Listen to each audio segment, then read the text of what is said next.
In the outskirts of a forgotten village called Eltmere, surrounded by pine-covered hills and an ever-present fog, lay a burial ground untouched for centuries. The people of Eltmere spoke little of it. Some said it was cursed, others called it sacred, but all agreed on one thing: nothing should ever be built there. The graves, marked with crumbling stones and iron crosses, bore no names. Only time remembered those buried beneath. Despite countless warnings passed through generations, a small religious sect arrived from the neighboring town of Dunhollow. They claimed divine inspiration had led them to Eltmere, to revive faith in the region by building a church. The villagers objected, but their words were dismissed as superstition. Construction began in early autumn. The ground was cold, the earth hard, and the air thick with something unexplainable. From the very first night, strange things occurred. Tools went missing, scaffolding collapsed without wind, and workers whispered about hearing voices in the soil itself. The whispers grew louder with each passing day. They were not voices in the wind, nor the creaks of old trees. They came from the earth, from beneath. Short phrases, fragmented languages, and names not spoken for centuries. The construction continued regardless.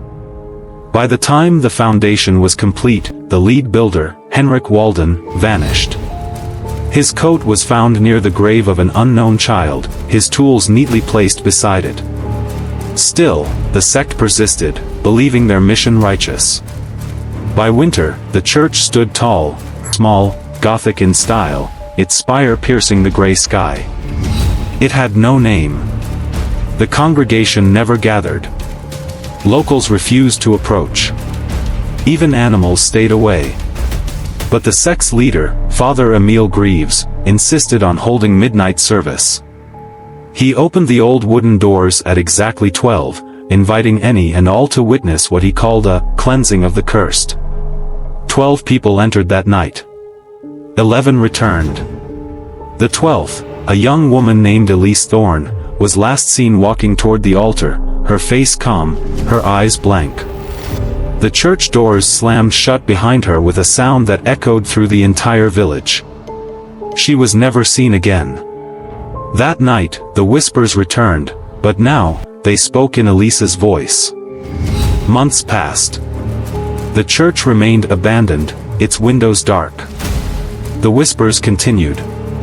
They echoed from the bell tower despite the absence of any bell. Local children began waking in the night, claiming to hear someone calling their names.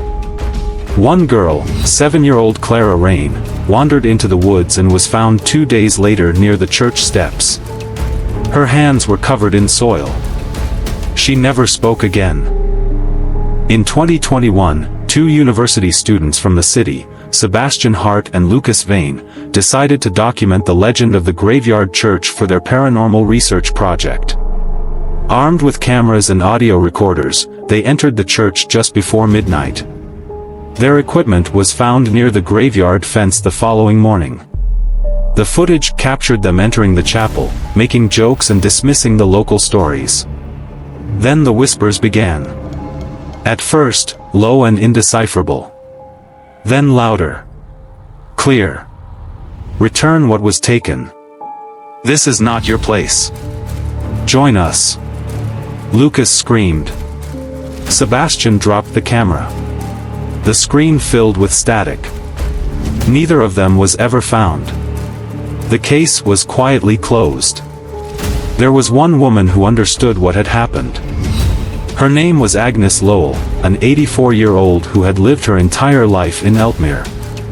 She said the land beneath the church was never meant to hold the living. It was a mass grave, centuries old, used during the Black Death. But not all who were buried there had died of illness. Some had been executed, witches, heretics, and those said to be possessed. Agnes said the dead buried in that ground were not at peace. They were chained to this world by rage, sorrow, and darkness. And when the church disturbed their slumber, they awoke, not to be seen, but to be heard. She claimed that once the whispers learn your name, they follow you. They speak in your dreams, mimic the voices of those you love, and wait for a moment of weakness to call you to them. Once you answer, they never let go. In late summer of that year, a boy named Oliver Niles, visiting his aunt in Eltmere, vanished.